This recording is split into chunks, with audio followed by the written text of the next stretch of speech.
ආයිබෝවන් සුබ දවසක් ඕගොල්ලෝ සියලු දෙනාටම. අද අපි කතා කරන්න බලාපොරොත්තු වෙන්නේ ටිකක් සුවිශේෂ මාතෘකාවක් ගැන. ඒ තමයි පහුගිය දවස්වල තිබ්බා මේ සංඝ සම්මලුවක් පැවැත්වුණා.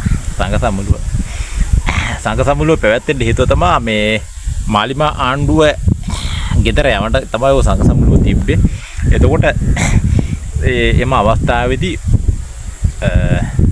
අදහස් ප්‍රකාශ කරපු හාමුදුරුවෝ ගත්තම අර මුරුත්තෙට්ටුවේ කියලා හාමුදුරු කෙනෙක් නෙම හාමුදුරුවෝ ඒත් එක්කම ඔය ඩබරාමිල හිමි ඔය හෙන සෙට් එකක් සංඝ සම්මුලුවට ආවා. හරි. සංඝ සම්මුලුවට ආවා. එතකොට සංඝ සම්මුලුව සංවිධානය කිරීමේ අරමුණේ මාලිමා ආණ්ඩුව ගෙදර යවන්න ඒකට ප්‍රධානතම හේතුවක් වුණේ තමයි ඔය ලිංගික අධ්‍යාපනය කියන කාර්යය නැත්තම් sexual education. හරි. එහෙම කාර්යය තමයි ප්‍රධානතම හේතුව උනේ. ඉතින් එහෙම අවස්ථාවේදී ස්වාමීන් වහන්සේ කෙනෙක් ඉන්නවා කොටපිටියේ රාහුල හිමි කියලා ස්වාමීන් වහන්සේ කෙනෙක් ඉන්නවා. එම හාමුදුරුවෝ මෙන්න මෙහෙම කතාවක් කිව්වා. ඒක මේ Facebook page වල එහෙම කට්ටිය දාලා තියෙනවා කිව්වේ මොකද්ද කියලා. එම හාමුදුරුවෝ කියපු කතාව තමයි ලිංගික අධ්‍යාපනය කියන මොන මල විකාරයක්ද මේක අවශ්‍ය නැහැ. හරි. එහෙම අවශ්‍ය නැහැ කියලා ඒ හාමුදුරුවෝ හේතු දාලා තිබ්බා. හරි. හේතු විදිහට ලොකු හැල්ලක් දාලා තිබ්බා. මම මේක කෙටියෙන් කියන්නම්. එහෙම දාලා තිබිච්ච හැල්ල තමයි ඉස්සර සාමාන්‍යයෙන් මේ ගෙවල් වල ළමයි 10 15 හැදුවලු. ඉස්සර ගෙවල් වල පවුල් වල ළමයි 10 15 හැදුවලු. ඊටම සංවර විදියටලු ඒක කරේ. ඊට පස්සේ අන්න එහෙම කතාවක් කියලා තිබ්බා. ඊට පස්සේ එහෙම කියලා මෙන්න මෙහෙම එකක් මොකක්ද එකක් කියලා තිබ්බා. ලංකාවට මුලින්ම කෝච්චිය එනකොට හරි ලංකාවට මුලින්ම කෝච්චිය එනකොට සිය බලන්න ඒක හිටපු අම්මලා තාත්තලා වට වෙලා හිටියලු. හරි. කෝච්චිය එනකොට එන කෝච්චිය බලන්න අම්මලා තාත්තලා වට වෙලා හිටියලු. එතකොට කෝච්චියේ මොකද්ද අවයවයක් වැඩ කරන එක හරි දැන් මේ කියනකොට හිනා මොකද්ද එකක් වැඩ කරන එක දැකලා අම්මලා තමන්ගේ ළමයින්ව චීත්තෙන්ද උස්සගෙන වැහුවලු කියන්නේ ඒත් කියන්නේ හරි අවයවයක් වැඩ කරන එක දැකලා හරි ඒක ළමයින්ට පෙනේ කියලා චීත්තෙන් හරි මූණ වැහුවා කියලා හරි එහෙම කතාවක් දාලා තියෙනවා හරි ඔන්න ඒක තමයි කතන්දරේ හරි එහෙම දාලා තියෙනවා ඊට පස්ව හාමුදුරුවන්ගේ එම ප්‍රකාශයට කට්ටිය කමෙන්ට් එකම ලස්සනට දාලා තිබ්බා හරි මේ දාලා දින කමෙන්ට් දෙන්න ඇත්තටම අපිට කමෙන්ට් දාන්න අවශ්‍යතාවයකුත් නැහැ මේ සමහර කට්ටිය කමෙන්ට් දාලා තිබ්බා එහෙනම් ඉතින් මේ වංගෙඩියේ මෝල් ගහට වංගෙඩියෙන් කොටන කොට සරමින් චීත්තෙන් බහගන්න එපා එහෙම දාලා තිබ්බා හරි ඒක මේ ඒකට කමෙන්ට් දාලා දෙන කට්ටිය එහෙම දාලා තිබ්බා ඊට සමහර කට්ටිය දාලා තිබ්බා මේ ඒක තමයි කෝච් එක යනකොට හූ කියන්නේ කියලා හරි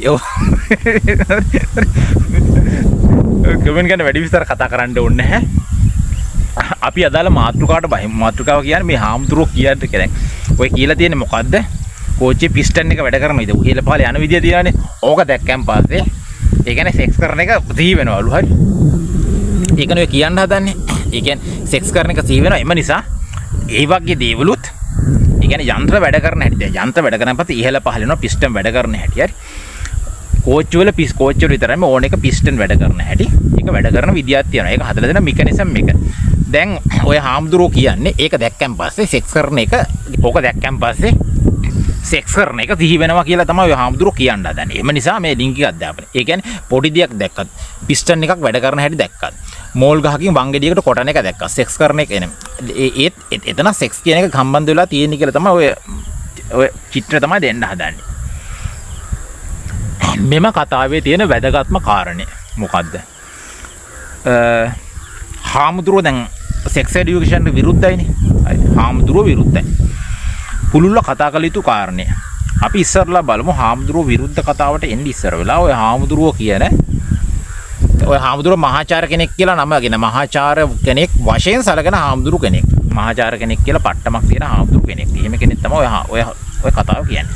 දැන් ඉස්සර වෙලා ඔය හාමුදුරුවෝ ඇතුළු අනිත් හාමුදුරුවෝ කියන ඔය ලිංගික අධ්‍යාපනය කියන එක ලංකාවට උවමනා නැහැ කියන හේතුව තමයි හේතුව කියන්නේ එක පුළුල්ල කතා කරන්න ඕන දෙයක්.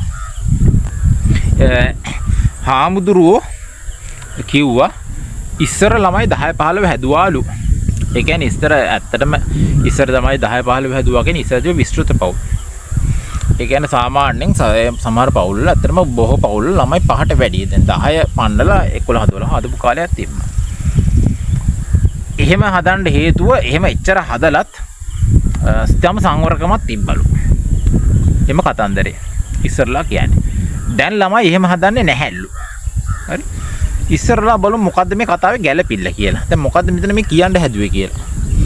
මුලින් ඉස්සර ළමයි 10ක් 15ක් හැදුවේ ඔය හාමුදුරුවෝ නොකියුවට මිනිස්සු දන්න. හාමුදුරුවෝට නොතේරෙනවා හෝ තේරෙනවා හෝ මිනිස්සු දන්න. ඒ තමයි ඉස්සර කියන එක ටිකක් සරල ජීවන රටාවක් තිබ්බේ.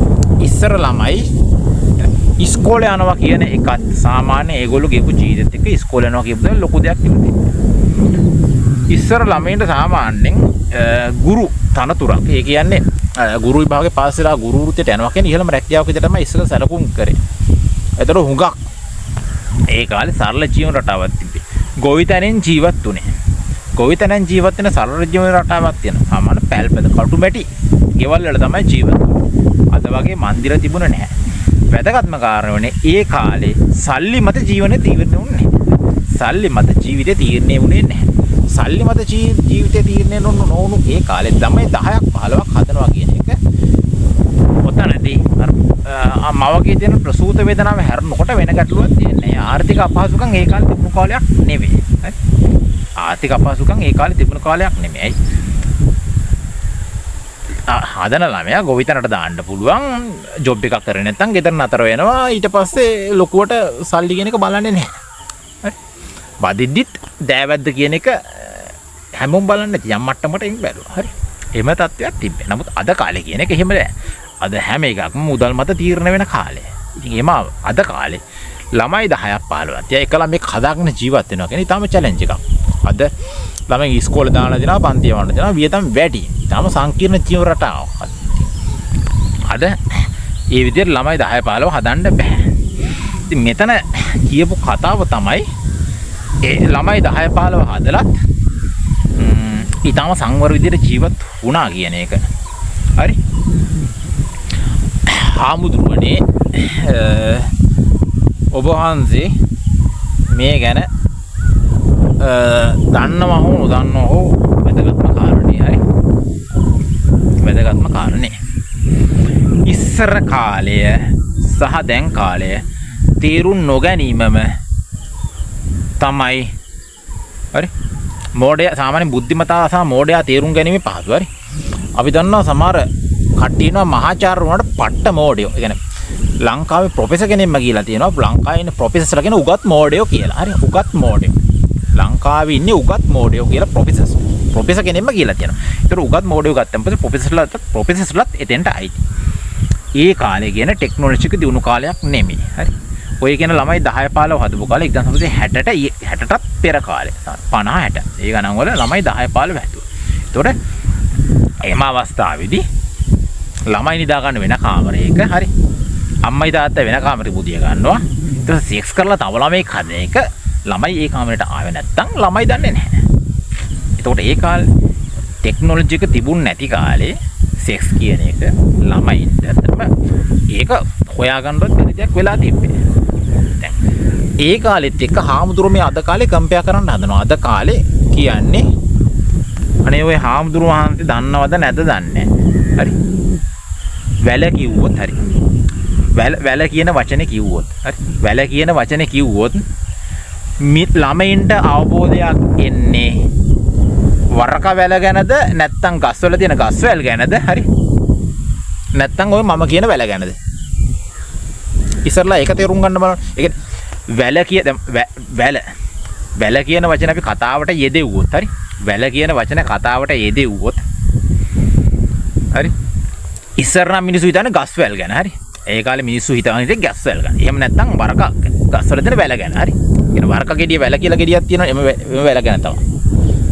ගන්න නැත්නම් රෙදිවැල් හෝ මොනා හෝ සම්බන්ධතව. දැන් අද ගත්තන් පස්සේ හරි මම හෝ කවුරු වැල කියන එක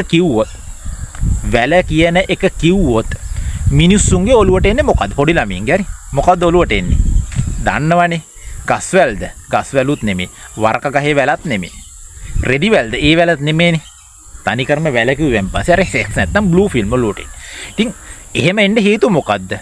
එහෙම එන්න හේතුව මේ හාමුදුරුවන්ගේ ඔක්කොම මොලේ සුද්ධ කරගන්න ඕන. මොලේ කියන්නේ මෙහෙම බෝන්ගල්ල එක්ක උගත් මෝඩුව නැත්තම් තමන්ගේ අර මහාචාර්යකම් ප්‍රොෆෙසර්කම පාවිච්චි කරලා මිනිසුන්ගේ මුලාවට අන්දන්න යොදන කට්ටිය. වැල කිව්වෙන් පස්සේ අද මිනිසුන්ගේ ඔලුවට එන්නේ සෙක්ස්. එහෙම ඔලුවට එන්න හේතුව මොකද්ද? අද ඕගොල්ලෝ දන්නවා සෙක්ස් කියලා. හරි. සෙක්ස් සම්බන්ධව ලෝකෙ වැඩිපුර සර්ච් කරන රට ලංකාව සම්බන්ධව වීඩියෝ එකක් මම හොයාගත්තා. කියන්නේ ඇත්ත කතන්දරේ හොයාගත්තා. ගොඩනේ කොතන වැරදියට තේරුම් ගන්න තියෙන මම ඒ ගැන කතා කරන්නේ නැහැ. මම කියන්නේ සෙක්ස් කියලා වැඩිපුරම සර්ච් කරන්නේ ලංකාව තමයි. හරි. සෙක්ස් කියලා වැඩිපුරම සර්ච් කරන්නේ ලංකාව තමයි. ඒක ඇත්ත කතන්දරෙත් හොයාගත්තා. නමුත් ඒක මේ වීඩියෝ එකට සම්බන්ධ කරන්නේ නැහැ. ඒක සම්බන්ධව වෙන වීඩියෝ එකක් කරන්නම්. සෙක්ස් කියලා සර්ච් කරන රටවල් අතර ලංකාව ඉහළටම ඉන්න හේතුව මොකද්ද? අද සෙක්ස් කියන එක ඒ කියන්නේ ඔය වැල නැත්තම් බ්ලූ ෆිල්ම් නැත්තම් ඔය සෙක්ස් පෝන් හබ් ඔය වගේ ඒවා සර්ච් කරන රටවල් අතර ඉහළටම ඉන්න රටවල් වලින් එකක් ලංකාව. එහෙම වෙන්න හේතුව ටෙක්නොලොජි එක දියුණුවේ. අද කියන්නේ සාමාන්‍යයෙන් මේ ඒක අර ළමින්ගේ සැඟුණු ආශාව බවට පත් වෙලා තියෙන්නේ. හරි. ඉස්සර ගත්තන් පස්සේ ඉස්සර ඒ 10 15 හැදෙන්න හේතුවත් මම කියන්නම්. වැදගත්ම කාරණේ. ඉස්සර කොල්ලෙක් පාසල් යන කාලේ ගෙල්ලෙක්ව සාමාන්‍යයෙන් අතක්වත් අල්ලන්නේ නැති කාලයක්. එතකොට අර එක ඇඳේ බුදිය ගන්න සාමාන්‍යයෙන් පැදුර පෑගුණත් යනවා කියලානේ කියන්නේ. හරි. අද කාලේ එහෙම ළමයි හැදෙන්නේ නැහැ. එහෙම හේතුව මොකද්ද? ඉස්සර සෙක්ස් කියන එක සම්බන්ධව අවබෝධයක් නැති නිසා පොඩි කාලේ අර බුදිය ගත්තන් පස්සේ අතින් ඇල්ලුවත් යනවා. එතකොට අනිවාර්යයෙන්ම ළමෙක් හැදෙනවා. දැන් එහෙම ඉස්සර ටෙක්නොලොජි දැන් දියුණු නැති කාලේ ළමයි වැල බලන්නේ නැති කාලේ පැදුර පෑගුවත් අතින් ඇල්ලුවත් නිදාගත්තු ගාම හරි යනවා. එතකොට ළමයි හැදෙනවා. දැන් එන්නේ මුන් වැල බලලා එන්නේ. අර වැල බලලා මානසිකත්වයෙන් එන්නේ. එම නිසා තනිකර ජීවිතේ අවුල් වෙලා තියෙන්නේ පාගෙන. අවුල් වෙලා කියන්නේ සෙක්ස් කියන ළමෙක් හදාගන්නත් වෙනකීමක් දෙන්න ඕන. ඒකට ප්‍රධාන හේතුව තමයි ඔය වැල නොහොත් බ්ලූ ෆිල්ම් කියන එක. හරි. මේව හාමුදුරුවෝ මේ දන්නේ නැතුව කතා කරනවත් දන්නේ නැහැ. ඒ කියන්නේ ඉස්කෝලේ යන කාලේ ළමයි ලව් කරනවා. ඊට පස්සේ සෙක්ස් සම්බන්ධව සීන් තියෙන්නේ ලංකාවේ සෙක්ස් එඩියුකේෂන් කරන අධ්‍යාපනයක් නැතිකම. ඊළඟට වැදගත් කාරණේ වෙන්න හාමුදුරුවෝ හිතාගෙන ඉන්නේ සෙක්ස් එඩියුකේෂන් කියන්නේ ළමයි සෙට් එකක් දැන් ඉස්කෝලේ සෙක්ස් එඩියුකේෂන් උගන්වනකොට ළමයි සෙට් එකක් වට කරලා ගෙන්නනවා. හරි. සෙක්ස් එඩියුකේෂන් උගන්වන්න. හරි. වට කරලා ඊට පස්සේ මේසයක් කියනවා. ඒ මේසේ වටේ ඉස්කෝලේ ටීචර් කෙනෙකුගේ සර් කෙනෙකුගේ බුද්ධිය ගත්තා. ඔන්න පුතේ මෙන්න මෙහෙමයි මෙන්න මේක කරන්න කියලා. ඔන්න ඕක තමයි සෙක්ස් එඩියුකේෂන් කියලා හිතාගෙන ඉන්නේ. හරි. ඕගොල්ලෝ හොඳට තේරුම් ගන්න. මේක හාමුදුරුවෝ නොදන්න මේ කතා කරන්නේ. හරි. හාමුදුරුවෝ මේ කතා කරන්නේ සෙක්ස් එඩියුකේෂන් කියලා කියන්නේ වල එක අංකයක් විතරයි ඔය ෆෝන් අප් කියන්නේ ඔය සෙක්ස් කරන එක. ඊට වඩා ගොඩ දේවල් සෙක්ස් එඩියුකේෂන් එක ඇතුළේ කතා කරන්න තියෙනවා. මෙතනදී හාමුදුරුවෝ කරන්නේ ජනතාව මුලාවට ඇඳවීම. ඉතින් හාමුදුරුවෝ එතනින් බලාපොරොත්තු වෙන්නේ මොකද්ද? ඒ ටික කියලා වීඩියෝ එක අවසන් කරනවා. එකක් තමයි බුදුදහම ආරක්ෂා කරගෙන මහා සිංහල බෞද්ධ රටක් කියලා තියෙන මිත්‍යාව. ওই මිත්‍යාව නිසා තමයි හාමුදුරුවන්ට සැප ගන්න පුළුවන්. බුද්ධ ආගම විනාශ වෙලා තියෙන්නේ ශාසනය පිරිහිලා තියෙන්නේ කියලා ඕගොල්ලෝ හොඳටම දන්නවා. ඒකට හේතුව තමයි ඔය හාමුදුරුවෝ විසින් වපුරන බොරුව. ඇයි හාමුදුරුවන්ට මෙම ආණ්ඩුව බලේ හිටියොත් හාමුදුරුවන්ට සැප ගන්න එක කරන්න හම්බෙන්නේ නැහැ. අනිවාර්යයෙන්ම ආණ්ඩුව පරාජය විතුමයි හාමුදුරුවන්ට සැප ගන්න. ඒ කියන්නේ මීට කලින් හිටපු ආණ්ඩුව විසින්ම රාජපක්ෂ ලව්ව හාමුදුරුවන්ට ඔය බෙන්ස් කාර් ඒ වගේ සැප ගන්න අනිවාර්යයෙන්ම අර පරණ හොරු ඉන්න ආණ්ඩුවක් සිටියේ යුතුයමයි හාමුදුරුවන්ට සැප ගන්න. ඒක කාරණයක්. අනිත් කාරණේ තමයි සෙක්ස් එඩියුකේෂන් ගැන දැනගත්තන් පස්සේ ඕගොල්ලෝ දන්නවා පන්සල් වල සිද්ධ වෙන දේවල්. පන්සල් වල යන ගෑනු දායක සභාව කියන ගෑනු හාමුදුරුවෝ වතින් දූෂණය වෙනවා. ඊටම රහසිගතව පවත්වාගෙන ඉන්නවා. දැන් මේගොල්ලෝ තුව කරන කට්ටියම තමයි. සෙක්ස් එඩියුකේෂන් ගැන අවබෝධයක් තිබ්බන් පස්සේ ඒ හාමුදුරුවෝ සෙක්ස් එඩියුකේෂන් ගැන ඔච්චර දැන් එන්ජින් එකක පිස්ටන් එකක් වැඩ කරනකොට සෙක්ස් අදහස් තියෙනවා කියන්නේ එතකොටම සෙක්ස් අදහස් මතක් වෙන්නේ එයාගේ මයින්ඩ් එක ගැන අපිට හිතා ගන්න පුළුවන්. ඒ කියන්නේ පොඩි දෙයක්. ඒ කියන්නේ දැන් ගහක කොළයක් වැනෙනකොට ගහක දැල්ලක් වගේ වැන්නකොට ඒක නිකන් අර වල්ල හොලවනවා වගේ දැන් එහෙම මානසිකත්වයක් නේ තියෙන්නේ. ඒක එහෙම වගේ පේනවා කියන්නේ. එහෙම වෙන්නෙත් හාමුදුරුවන්ගේ මයින්ඩ් එක හිතා ගන්න පුළුවන්. ඉතින් චීවරධාරීන් විදිහට පරිසරයේ තියෙන ස්වභාවික වස්තුවක් දකින්න කොටත් ස්වභාවිකව කෘත්‍රිම යන්ත්‍රයක් දකින්න කොට සෙක්ස් අදහස් එනවා නම් හරි එනවාගේ එයාට එන නිසානේ ඒ හාමුදුරුවන්ට ඒ නිසාට රටටත් එහෙම එනවා කියලා කියන්නේ එනවා නම් සිවුරට මුවා වෙලා ඒගොල්ලෝ කරන දේවල් ගැන අපිට හොඳ අවබෝධයක් ලබා ගන්න පුළුවන්. හරි. එතකොට හාමුදුරුවෝ කැමති නෑ ළමයි දැනුවත් වෙලා ළමයි හෝ පරපුර දැනුවත් වෙලා හාමුදුරන්ගේ බලුකම් කුපාඩිකන් ටික කරගන්න බැරි තත්වයක් එනවා. ඒකත් වැදගත්ම කාරණේ. ඒක සහ කොහොමත් හාමුදුරුවෝ ජාතිවාදය අවුස්සලා තමයි. ඒ කියන්නේ හාමුදුරුවෝ කොහොමත් මෙම ආණ්ඩුවට අකමැති වෙන ප්‍රධානම හේතුව මෙම ආණ්ඩුවට බෞද්ධ සිංහල බෞද්ධ නොවන කියන සිංහල බෞද්ධ හැර කතෝලික මුස්ලිම් බහුතරයක් ජන ප්‍රජාව ආණ්ඩුවට එකතු වෙලා ඉන්නවා. ආණ්ඩුව ජාතිවාදී ආණ්ඩුවක් නෙමෙයි. හාමුදුරුවෝ ගැන ජාතිවාදී ගැන හාමුදුරුවෝ කැමති ජාතිවාදී ආණ්ඩුවක් ඇවිල්ලා අර ජනතා මුලාවට අන්තනවා. ගෝත්‍රික අදහස් තියෙන පොරවල් ජීවත් වෙනවා නම් අලුත් අධ්‍යාපන ප්‍රතිසංස්කරණයක් ඇවිල්ලා සෙක්ස් এডুকেෂන් කියන එක ආවෙන් පස්සේ ওই ගෝත්‍රික අදහස් තියෙන පොරවල් ලංකාවේ බිහි වෙන්නේ නැහැ කියලා හාමුදුරුවෝ දන්නවා. හාමුදුරුවෝ ඒකට කැමති නැහැ. ඕවා තමයි ප්‍රධානතම කාරණා. ඉතින් කොහොමත් ඔය හාමුදුරුවන්ගේ මතවාදේ ආණ්ඩුව පෙරලීම කෙසේ වෙතත් හාමුදුරුවන්ගේ මතවාද කියන එක ඉදිරියට පතුරවන්න හම්බෙන්නේ නැහැ. ඇයි? ජනතාව දැන් දියුණු. ඒ නිසා ඔය මහා සංඝ සම්මේලනය කියන එක තනිකර පුස්සක් වෙනවා වගේම හාමුදුරුවන්ටත් සිවුර ඇරලා යන්න සිද්ධ වෙනවා. නියම ශාසනය බේරගන්න බුදුහාමුදුරුවන්ගේ ශාස්ත්‍රවරු විතර බුදුහාමුදුරුවන්ගේ නියම සංඝ සමාජයේ විතරයි ඉතුරු වෙන ඔය වගේ හොරු ශාසනය අතහැරලා යන්න සිද්ධ වෙනවා. ඉතින් අපිට ඒ ගැන තමයි අද වීඩියෝ කරන්න බලාපොරොත්තු වෙන්නේ. ඉතින් වීඩියෝ එකත් එක්කලා එකතු වෙච්ච ඔයගලන්ට සුබ දවසක් තිරුවන් සරණයි. Goodbye all of you.